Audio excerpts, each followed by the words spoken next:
I think the most important thing to do is to engage with people and use your imagination. And this is what we said at the beginning, and just think about tomorrow and plan for tomorrow. Welcome to I Share Hope, the podcast where world leaders share their real stories of hope and how you can use actionable hope to start changing your life today. And now, here's your host, Chris Williams. Hello? Hello, I am terribly sorry about that. There's no problem, but I do have to go by 1:30. I've got another call then, yeah? Let's go ahead and knock this out. I think we can do this in 20 minutes without any problem at all. Is that good to you? Yeah. Well, again, thank you for your time. Pleasure. So, will you say your name exactly the way it's pronounced so that I don't get it wrong? It's Susan Greenfield. That's exactly what I thought. Just making sure.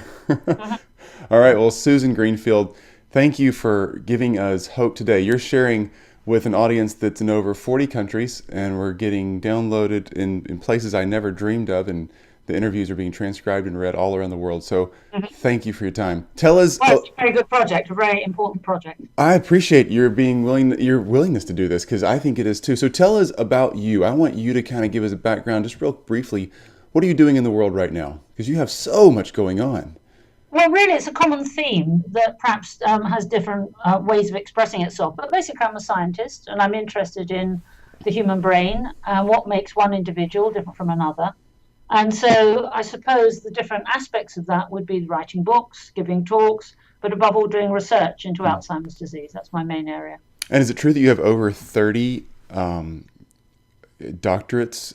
32 honorary degrees, yes. That's incredible, 32 honorary degrees. You know, they all come along at once, but it's not as if I've done 32 theses. It's a mark of recognition from a university. So, yes, I'm very proud of that. I hear the honorary ones are harder to get than the earned ones, so Sure. Congratulations. Thank you. Well, let me ask you these 5 questions about hope that we ask 1,000 leaders in the world in different fields. So, question 1, what is your definition of hope? It is... Or your favorite quote about hope, either way. Okay, it will be thinking about tomorrow. It will be focusing on tomorrow rather than the immediate situation. Okay, that makes sense. It really does. Getting out of today's, craziness. It's escaping from today. That's assuming, of course, something horrible is happening or something that could be better by focusing on what tomorrow could be like. Sure. Excellent. Fantastic. Okay, number 2. Who's shared that kind of hope with you? Who's been a leader in your life who's given you the foresight to look ahead? Well, there's someone who I never met, but who has acted as a role model very much for me. And that's someone called Rita Levi-Montalcini. And she was born at the beginning of the 20th century in Italy. She was Jewish.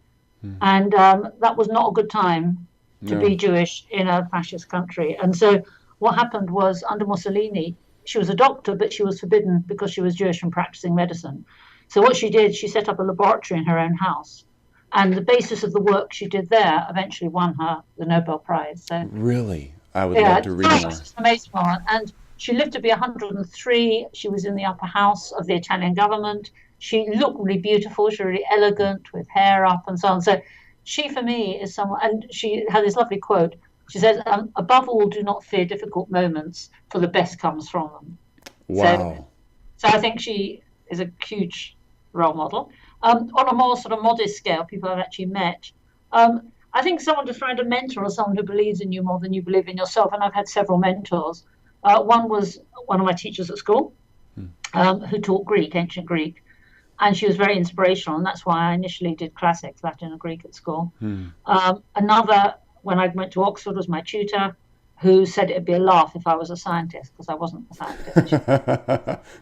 And then more recently, there's a very dear friend, a guy called John Stein, who is always the person I phone up first when we get data to discuss and so on. And I can't imagine not having him in my life as someone who's there. And so I think those 3, Veronica Lem and Jane Mellenby, their names, and then John Stein, have been very, very important to me. Perfect. Oh, and then my mum, of course. Yeah. Oh, yeah. That's my great. My mum, she's 88 and just written a book. Oh, wow. Yes, she goes dancing still and wears sparkly clothes. So she's great. All right. So what's the title? What's the title of her book? Gives me a long time. What's her book title? It's called Wartime, Peacetime, My Time. And it's the story of how she was coming from a very modest working class background, but went to a very grand girls' school. She got a scholarship there in the 1930s. In fact, the same school I eventually went to. And then because I was very snobby, she ran away and went on the stage because she loved dancing. And then she danced during the war, entertained all the troops. Then met my father, who was Jewish, and that was a mixed marriage, which was considered very controversial in those days. So it's really about the tectonic plate clashes between religion and class, which in England is a very serious issue still. And it's how she dealt with that and how she became an individual in that, So Beautiful. Yeah, and the fact she's 88 and has mastered word processing and still goes line dancing every week. That's great. All right, question 3. What's a time in your life? Take us back to a place that's real for you, where you had to force yourself to use that hope of looking forward into the future, not just focusing on the trouble of today. Yeah, I think, funnily enough, it may have been when I worked in New York, because this was in the early 1980s, before one was easily connected in the digital world as one is now, and I was completely alone. And I'm sure you've been to New York and you'll know Absolutely. that for a foreigner, it's very daunting and baffling and confusing. And I was there, and I remember sometimes on a Friday night saying goodbye to the people I was working with, knowing I wouldn't talk to anyone else until Monday morning.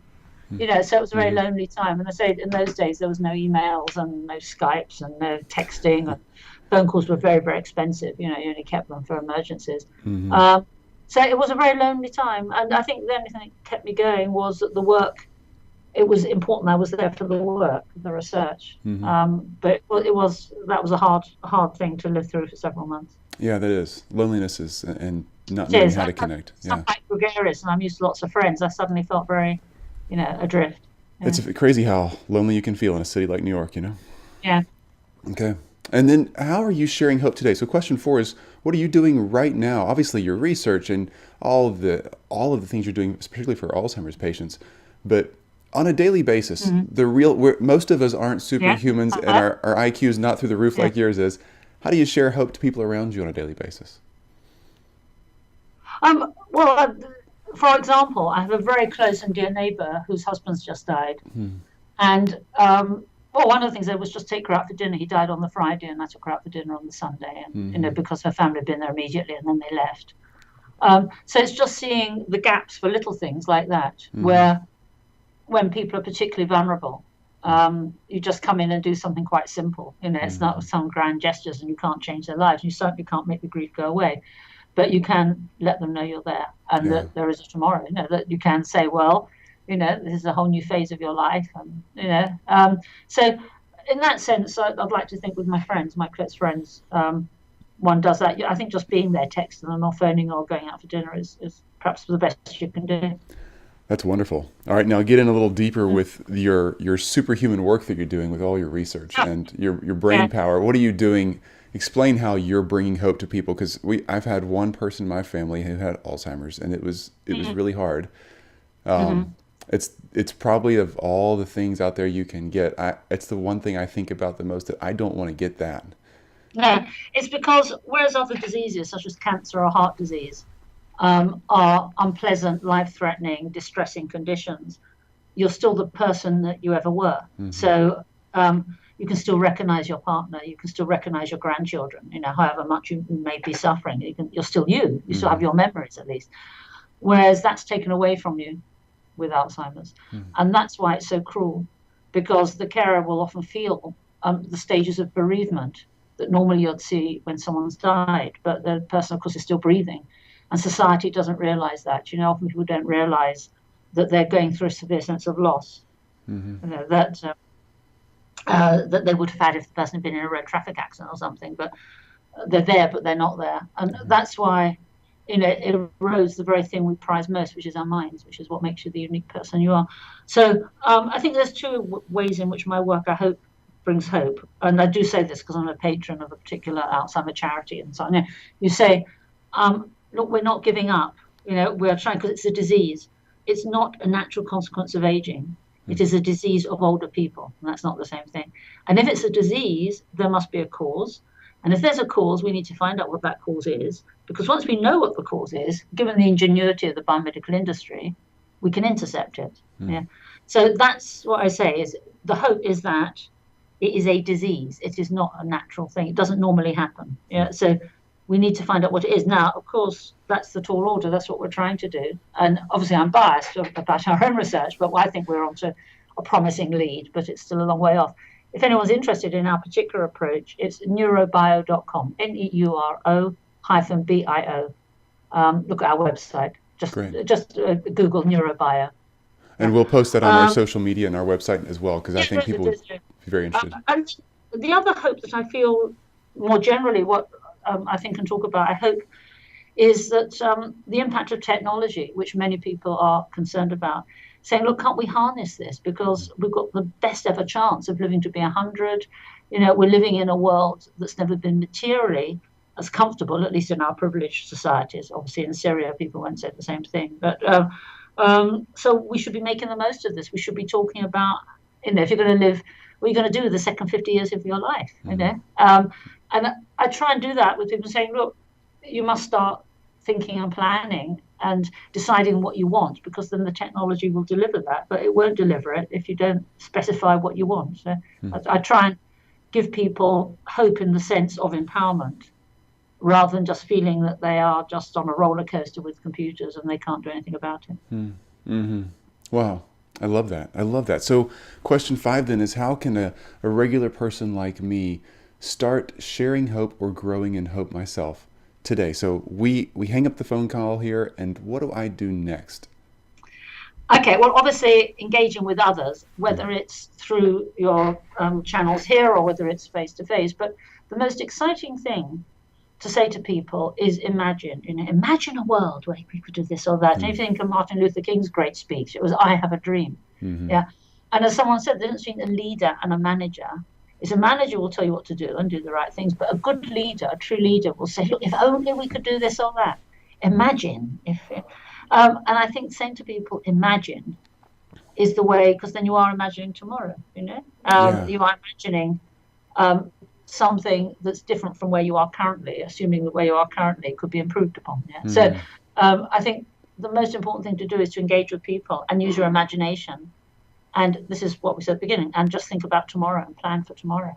Wow, I love that.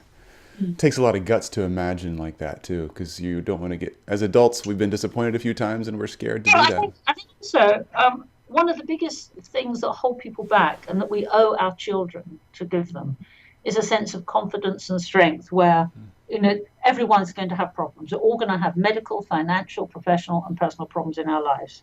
Point to one person who hasn't had any of those kind of things. The best you can do is to help people be strong enough and resilient enough and confident enough that they can take that on the chin and they can cope with it rather than falling victim to it. And I think that it's not so much you say to someone, oh, you're going to have a wonderful life where you're not going to have any difficulties. There's no point in doing things that aren't easy, and you're going to have difficulties. But what we should be doing to people and helping them with is giving them the strength, the inner reserves to cope with that. Yeah. Brilliant. Wonderful. Okay. 2 final questions that we have just a very few minutes left, and these are quick questions. Number 1, what's the question that you wish people would ask you that they just never ask you? What is the meaning of life? And I'm ready for the answer.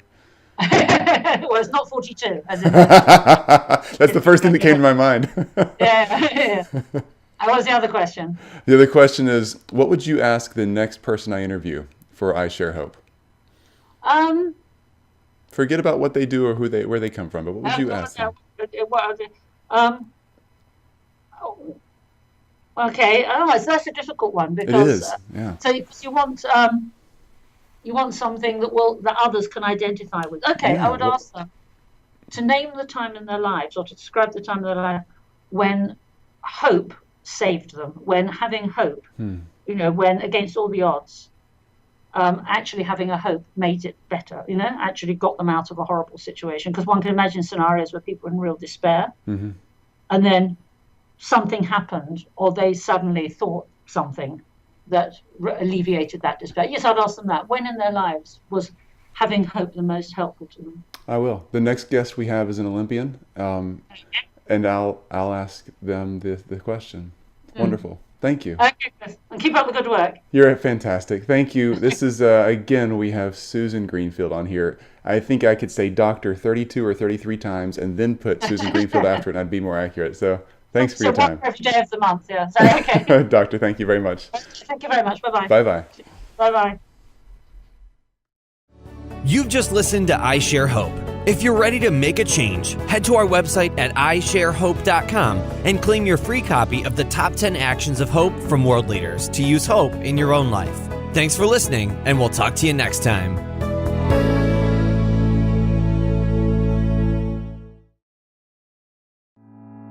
I think the most important thing to do is to engage with people and use your imagination. And this is what we said at the beginning, and just think about tomorrow and plan for tomorrow. Welcome to I Share Hope, the podcast where world leaders share their real stories of hope and how you can use actionable hope to start changing your life today. And now, here's your host, Chris Williams. Hello? Hello, I am terribly sorry about that. There's no problem, but I do have to go by 1:30. I've got another call then, yeah? Let's go ahead and knock this out. I think we can do this in 20 minutes without any problem at all. Is that good to you? As if I've done 32 theses. It's a mark of recognition from a university. So, yes, I'm very proud of that. I hear the honorary ones are harder to get than the earned ones. So Sure. congratulations. Thank you. Well, let me ask you these 5 questions about hope that we ask 1,000 leaders in the world in different fields. So question 1, what is your definition of hope? It is... Or your favorite quote about hope, either way. Okay, it will be thinking about tomorrow. It will be focusing on tomorrow rather than the immediate situation.